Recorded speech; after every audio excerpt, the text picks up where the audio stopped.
Bonjour à tous, je m'appelle Joséphine, je blablate tricot et bienvenue sur mon podcast tricot numéro 6.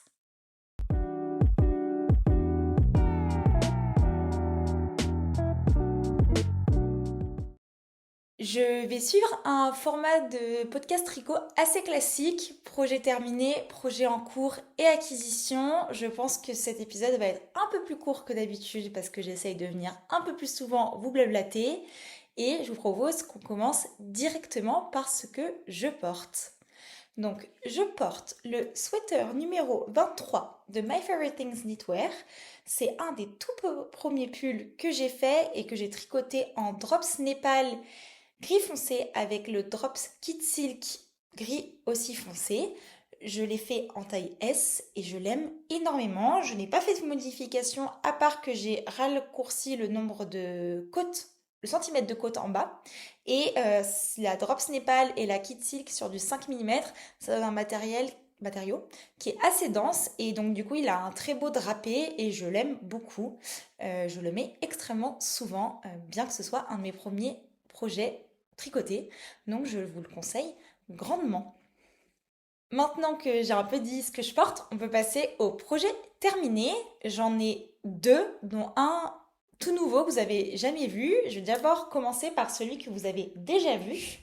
Donc celui que vous avez déjà vu, c'est un petit projet pour enfants. C'est la Sorgenfriedrich Foldover Jacket Mini DK, donc 24 mailles pour 10 cm que j'ai terminé et je l'aime beaucoup. Donc c'est un petit gilet pour enfants. J'ai mis des jolis petits boutons et c'est marron, les petits boutons sont marrons, mes ongles sont marrons, tout est marron. Et la designeuse du coup c'est Guri Peterson, mais c'est aussi Indie Bloom sur Instagram. Je l'ai tricoté avec des restes de laine qui me restaient. Il me restait trois pelotes de la Drops Lima d'un Monday Sweater que j'avais fait à ma sœur. Donc, c'est ce que j'ai utilisé pour ça. Sur les trois pelotes, j'en avais 300 grammes, 150, non, 300 mètres, 150 grammes. J'ai utilisé 141 grammes. Il me reste 9 grammes. J'ai fait la taille 0,3 et j'ai utilisé les aiguilles recommandées dans le patron, donc 3,5 et 3 mm. J'en parlais un peu dans mon podcast précédent, mais le seul truc un peu différent du patron, c'est que sur le patron, j'étais censée avoir 6 boutons. Moi, j'en ai 5. Mais à part ça, pas de différence. J'ai suivi le patron à la lettre et je l'aime beaucoup. Je vais l'offrir à une très bonne copine à moi qui attend un enfant. Donc voilà, c'est pour elle. Pour ce projet, donc j'ai commencé le 5 octobre et j'ai fini le 14 octobre. Donc j'ai mis une dizaine de jours. Franchement, j'ai adoré le faire. En fait, cette texture, elle est très fun. Vous allez voir, dans un de mes projets en cours, j'ai quelque chose avec exactement cette texture. Donc c'est du point mousse et des côtes 1-1. Donc ça rythme très bien le tricot et c'est vraiment très amusant à faire. Et en plus, je trouve le détail de l'ouverture qui est sur le côté très très très sympa. Donc ça m'a beaucoup plu. Le patron m'a coûté 7,90 €. La laine, comme je vous le disais, je l'avais acheté, enfin elle était dans mon stash, mais du coup en gros l'année dernière j'avais acheté 13 pelotes de Trop Slima sur le Bon Coin, j'en avais eu pour 19 € avec les frais de port. Donc si je fais un petit calcul, là ça me faisait 1,46 € par pelote. Là j'en ai utilisé 3. Donc en gros ça me fait environ 4,50 € de laine. Et pour les boutons, je suis allée chez Dam's Boutons, c'est une boutique de boutons à Paris et c'est lui qui me les a conseillés. Je trouve qu'ils vont très bien. Ils sont un peu plus marron chaud que moi, ma laine qui est plus marron froid, mais je trouve qu'ils rentrent bien. Et j'en ai eu pour 6,10 €, donc c'est pas donné comme toujours chez Dam's Boutons, mais je sais pas, je les aime bien, donc je suis très contente. Et du coup, au total, ce projet m'aura coûté 18,50 €. J'ai trop hâte de voir l'enfant avec. Voilà, je suis vraiment hyper excitée de voir ce que ça donne. Voilà pour mon premier projet terminé. Mon deuxième projet terminé, et c'est celui-là que vous avez jamais vu, c'est une petite, je sais pas trop, une petite peluche, je sais pas comment on appelle ça. C'est une sorte de poisson qui gonfle, donc un puffer fish en anglais. En gros, je vous explique pourquoi j'ai fait ça. Donc, je suis dans la mission de réduire les laines que j'ai dans mon stock, donc dans mon stash de laine. Dans mon stock, j'ai pas mal de laine un peu solitaire et notamment j'ai cette laine à chaussettes, donc c'est de la Arwetta couleur Periwinkle que j'ai utilisée pour faire des chaussettes début d'année. Et j'ai aussi la Jawol couleur Off-White que j'ai utilisée pour faire un Frankie sweater. Je savais pas trop quoi en faire et donc je cherchais un peu des figurines à faire. Je suis tombée sur ce patron, donc c'est le Pufferfish de... Je vais vous dire ça. Donc je suis tombée sur le Pufferfish de Annie Anne. C'est un patron gratuit sur Ravelry qui se tricote sur des aiguilles 2.5. Mais moi j'avais pas de 2.5 donc je l'ai fait sur du 2.75. Et vu qu'il était gratuit, bah, je me suis dit, let's go quoi. Donc en gros, ce patron, j'ai appris pas mal de choses. Donc déjà, j'ai appris à faire de l'intarsia.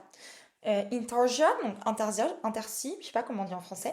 En gros, c'est un truc où, vu que vous voyez, il est bicolore, mon petit poisson, j'ai tricoté blanc et bleu comme ça. Et du coup, au milieu de mon rang, fallait que je change de couleur. C'était assez facile à faire, mais j'ai appris à faire ça, voilà. J'ai aussi appris à faire du crochet. Donc en fait, pour ce petit poisson, tous les petits détails, donc surtout les petits trucs comme ça là, c'est au crochet. Je savais pas crocheter, mais avec des petites vidéos YouTube, je m'en suis sortie. Et j'ai rembourré ce petit poisson en mettant une chaussette célibataire que j'avais. Donc moi j'ai plein de chaussettes qui disparaissent, je sais pas pourquoi. Donc j'ai plein de chaussettes qui sont célibataires. Et du coup j'ai rempli ma chaussette célibataire avec des restes de laine. Parce que j'ai lu sur internet que pour les bébés il faut pas que la laine elle s'échappe. Donc voilà, moi j'ai rempli ça dedans. Ça me donne un petit truc comme ça. C'est pas trop mal. Et ensuite bah, j'ai cousu les trucs. Je me suis juste trompée. La queue du poisson, elle était censée être comme ça. Et moi, je l'ai mise comme ça. Donc, je me suis trompée là-dessus. Mais bon, on s'en fiche un peu, c'est pas très grave. Normalement, je devrais coudre des petits yeux noirs là, mais j'ai pas envie d'aller acheter d'autres trucs pour ça. Donc, écoutez, il restera avec des yeux comme ça. Ou alors, je vais prendre un fil noir plutôt et coudre juste un petit rond. Je pense que je vais plutôt faire ça. Et en fait, ce projet, je suis un peu déçue pour une raison. Il m'a pas utilisé tant de laine. Je pensais que ça allait m'utiliser beaucoup plus de laine que ça parce qu'en fait, il me reste tout ça encore de laine. Donc, je vais vous dire combien j'ai utilisé. Pour le bleu, j'ai utilisé uniquement 6 grammes. Donc, vraiment, j'ai utilisé 30 mètres de laine. C'est vraiment très peu. Et pour le blanc, j'ai utilisé 8 grammes.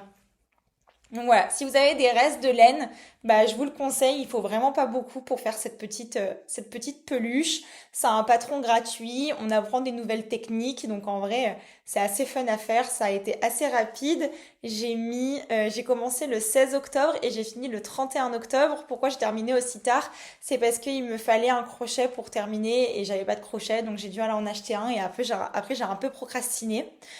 Du coup, ce projet m'aura coûté pour moi uniquement le prix du crochet qui était à 3,50 € parce que le reste c'était de la laine de mon stock, donc je le compte pas. Voilà, vraiment cet enfant à naître est très gâté parce que je lui tricote plein de choses et j'ai encore des trucs prévus pour cet enfant. Mais voilà pour le moment ce que j'ai fait et j'avais déjà fait d'autres trucs avant, donc je vous laisse aller voir mes autres podcasts pour voir ce que j'ai fait avant. Oh, c'est pas trop mignon. Voilà, j'adore. C'était tout pour mes projets terminés. Mes projets en cours, j'en ai deux sur lesquels j'ai avancé. Donc le premier, je vous en ai parlé dans mon podcast précédent parce que j'étais en plein échantillon dessus. C'est le Shoreline Sweater de Ozeta. Donc le Shoreline Sweater de Ozeta, c'est un pull avec des épaules marteau qui est fait avec des torsades et un col cheminé que je trouve absolument sublime. Les podcasts précédents, je vous disais que j'avais des difficultés à atteindre de bons échantillons. Vous m'avez conseillé en commentaire de pas être borné et de refaire un échantillon en utilisant un fil supplémentaire. C'est ce que j'ai fait et j'ai eu le bon échantillon, donc je vous montre tout ça. Donc déjà, pour la laine que j'utilise trois fils ensemble. Donc j'utilise la Dansk Pelle Sud. Est-ce que j'ai les petites étiquettes? J'ai les petites étiquettes. Donc j'utilise la Dansk Pelsud 8/2. Donc c'est de la laine danoise dans cette couleur marron, comme ça. Voilà. Ça c'est mon fil, donc c'est du fingering. Hop. Ensuite, j'utilise la Alva couleur coffee. Et enfin, j'utilise le mohair de chez Knitting for Olive dans la couleur chocolate. Et donc, ensemble, ça donne ces trois couleurs. Hop là. Et voici où j'en suis. Alors, attendez, j'essaye de pas tout casser. Hop là. Donc, je vous montre un peu la texture quand même. J'espère que vous allez bien la voir, sinon je vous mettrai des petits inserts. Mais donc, en gros, j'ai fini les épaules marteau, donc qui sont là, avec un très joli jeu de torsade. Hop, est-ce qu'on les voit comme ça? Voilà, j'ai fini les deux épaules. J'ai rejoint en rond le corps. Ensuite, j'ai fait le col assez rapidement. Donc le col, il y a un très joli détail de tricot double. Je ne sais pas si vous allez le voir, mais là, il y a petite rangée de tricot double. C'est vraiment très très sympa. C'est un peu long à faire honnêtement, mais pourquoi j'ai fait le col assez rapidement, c'est que quand j'étais en train de tricoter le corps, l'encolure me semblait immense. Et in fine, quand j'ai fait le col, ça a bien tout comme ça. Et là, ça a l'air très bien. Je pense qu'au blocage, ça va très bien rendre. Donc je suis quand même contente d'avoir fait le col assez rapidement parce que ça m'angoissait un peu d'avoir cette encolure aussi large. Et là, je suis donc en train de faire ma première manche. Voilà. Franchement, je suis trop contente d'avoir persévéré sur ce patron. Je l'aime beaucoup. Dernièrement, je le tricote pas trop. Je suis en train de faire. Enfin, je sais pas, j'ai pas trop la motivation. Mais je l'aime beaucoup. Et en gros, je le fais en cale avec des copines à moi, notamment deux copines, Mathilde et Amélie. C'est toujours les mêmes, je parle toujours des mêmes, mais qui le tricotent dans un cône de cachemire. Attendez, je reviens, je vais vous montrer. Vous êtes tombés quand je suis allée chercher mon truc, donc j'espère que vous êtes bien. Mais en gros, mes copines Amélie et Mathilde le font aussi dans cette laine. Donc c'est du cachemire qu'on a eu en promo, en déstockage chez l'école de la maille. Elles le font toutes les deux avec ce fil. Et il y en a une qui le fait avec un mohair gris foncé et une autre avec un mohair gris clair. Moi, je le fais en marron. Et il y a aussi ma copine Oriane Coute qui le fait en terracotta. Donc j'ai vraiment trop hâte de voir comment nos différents pulls rendent, parce qu'on fait tous le même patron, mais pas avec les mêmes laines. Donc je sais pas, c'est la première fois qu'on fait ça et je trouve ça trop drôle. J'ai trop hâte de voir comment rendent les différents pulls. Donc voilà, j'ai envie de faire une petite vidéo, genre 4 filles, un pull ou un truc comme ça. Je trouvais ça assez drôle. Dites-moi si ça vous plairait comme type de vidéo. Et donc ce patron, pour finir, il se tricote sur des aiguilles 5 mm. Pour le col, j'ai utilisé du 3,25 et du 3,75. Et je parlerai un peu à la fin des acquisitions, dans les acquisitions, mais j'ai acheté des aiguilles à torsade pour faire ce projet parce que ma laine glisse pas mal. Donc voilà. Je l'ai déjà essayé, j'aime bien comment il rend, c'est juste que ça me gratte un peu, donc je sais que cette laine, la Dansk Pelsud, elle gonfle beaucoup, elle s'adoucit au blocage, donc j'espère que ce sera le cas ici, mais j'ai vraiment trop hâte, je vous mettrai un peu une petite photo pour voir comment il rend, et je pense qu'il va très bien m'en aller. Vous en pensez quoi? Moi j'ai hâte. Voilà pour mon premier gros projet en cours. Mon deuxième projet en cours, c'est mon petit projet portable. Donc moi, j'aime bien avoir un gros projet. En vrai, j'aime bien avoir trois projets sur mes aiguilles. Un projet simple, un projet un peu plus complexe et un projet que je peux transporter. Donc pour l'instant, j'ai un projet complexe et un projet portable. J'en ai d'autres, mais que j'ai pas trop avancé, qui hibernent. Mais en gros, mon projet que je transporte, c'est la scarf numéro 4 de My Favorite Things Knitwear. Et donc, c'est un cadeau de Noël que j'ai commencé. Donc, la voici. Donc, je tricote l'écharpe numéro 4 de My Favorite Things Knitwear en cachemire. Donc, dans la couleur Take. Donc, c'est la cartige cashmere classique dans la couleur Take. C'est une écharpe que j'aime beaucoup, qui a, bah, du coup, c'est ce que je vous disais, le même point. Hop, comment est-ce que ça marche? C'est que je fais comme ça. Ouais. Qui a le même point que le gilet pour enfants que j'ai fait. Voilà, je l'aime beaucoup. Je préfère faire cette écharpe à une Sophie Scarf parce que je la trouve plus travaillée et aussi parce que j'ai plus de facilité à compter les rangs et à me repérer quand je fais cette écharpe que la Sophie Scarf. Moi, je la préfère. Et en gros, mon but, j'ai acheté deux pelotes. Où est la deuxième? Elle est là, dans ma petite pochon biche et bûche. Ma deuxième pelote est là, donc c'est celle-ci.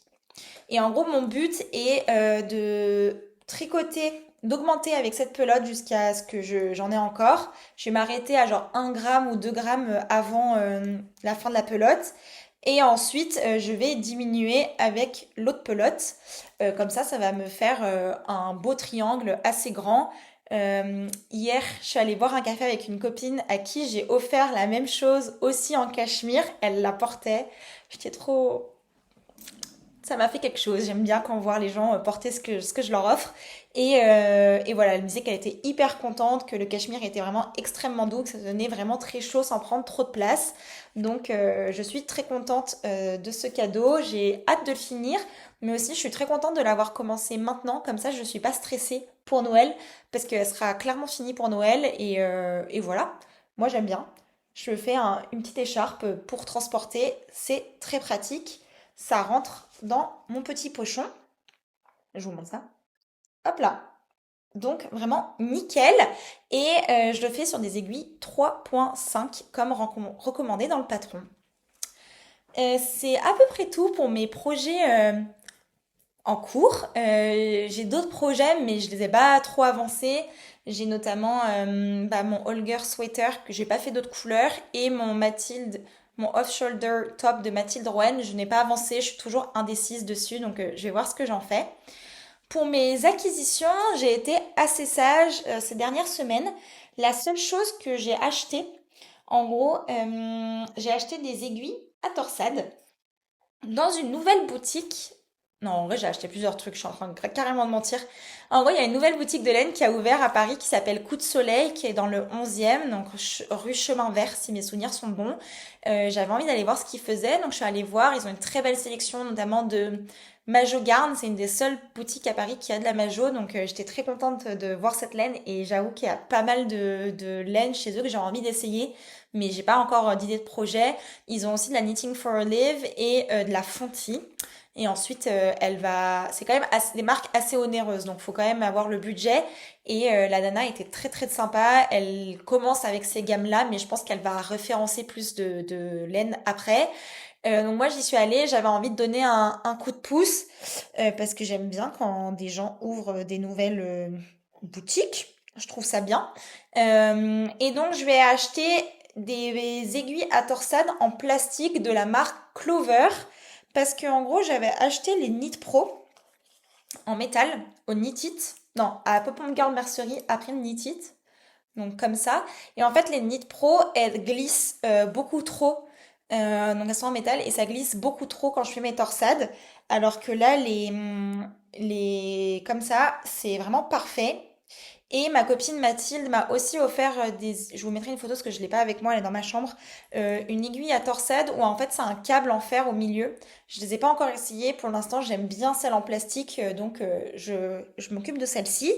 Et je lui ai également pris parce il y a un minimum de cartes de 5 euros et j'avais pas 5 euros et comme j'avais envie de supporter son commerce, je lui ai aussi pris un petit marqueur de maille en forme de donuts.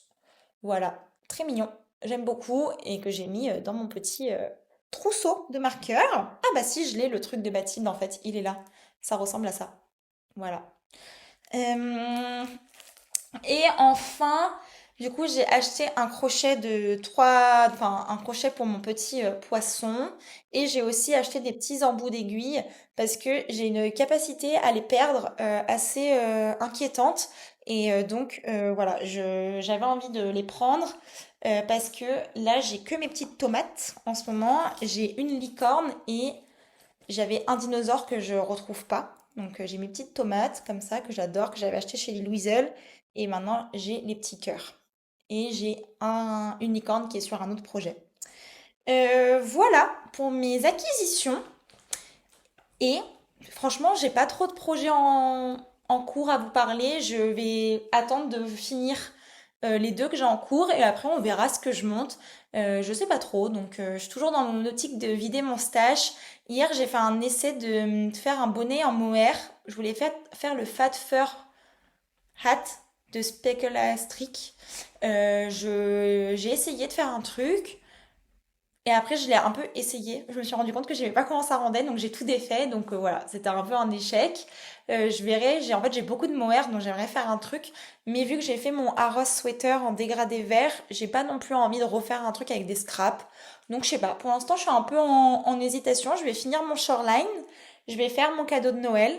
Et après, je pense que j'aviserai sur ce que je monte. Je ferai peut-être le Annie cardigan, donc mon dupe de Baba. Ou alors je ferai un truc avec ma laine bleu marine, mon beau classique que j'ai envie de me faire. Mais je suis un peu en hésitation sur le patron dernièrement, donc je sais pas, on verra bien. Et vous, qu'est-ce que vous tricotez? Dites-moi, je suis un peu en manque d'inspi, enfin je sais pas trop quoi faire après, donc je suis hyper ouverte à vos propositions et j'ai hâte que vous me racontez tout ça. Je vous embrasse, c'était un épisode plus court que d'habitude, mais j'espère que ça vous aura plu quand même. Et je vous fais des gros bisous. Bye!